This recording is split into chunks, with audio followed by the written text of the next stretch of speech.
today's video kasi 6 days ko na sa pag-OJT. So yun, nag-ipit muna ako dyan. Then after nyan ay nag-ready na rin ako ng aking susuotin.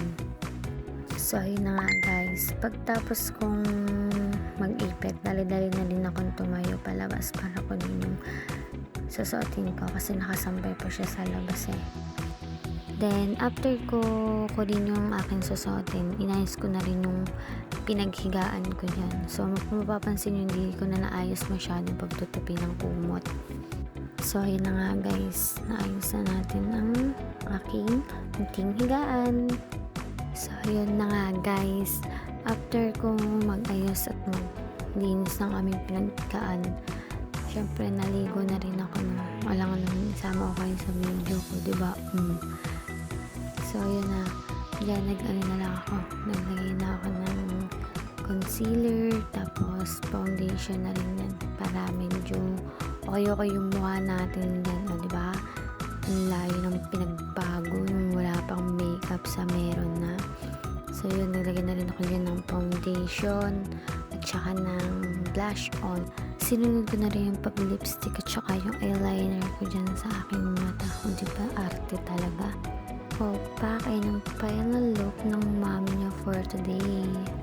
At ito nga guys, papunta na tayo dun sa may tindahan namin. So diba, ang putik, ganito talaga sa amin kapag tag-ulan or umulan. Talagang mabilis siyang magputik. So punta tayo ng tindahan kasi nandun yung pagkain. So syempre kakain muna tayo bago tayo pumasok, diba? Para may gana naman. So yan, may tambay pa. Kaya gantuhan sila, naglulukuhan lang din. At then binaba ko muna yung bag ko. Then nagbalastat na rin ako dyan kung anong makakain. So yun ang ulam namin for today ay tinola. So yun, kakain na rin ang person. Kain tayo guys. So yun, after ko kumain, nagpahinga ako saglit din. Ayun na guys, pupunta na tayo ng sakayan. Lakad muna ng konti.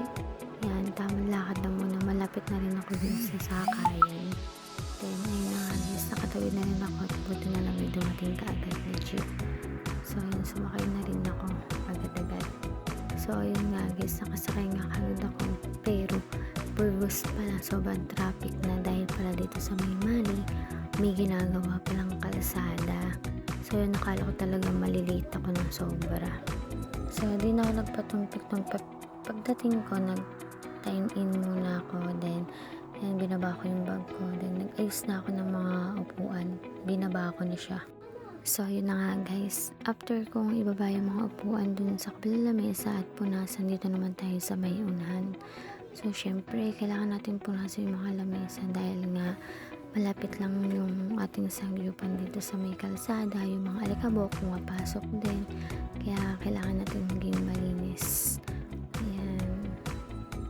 Yan. So opening na kami niyan, 3 PM na yan. So hindi na ako nakapag-video pa ng mga una kasi bawal ng cellphone. So ayun, nakauwi na ang mami nyo, hindi na nakapag-video. Alam nyo naman. So thank you for watching.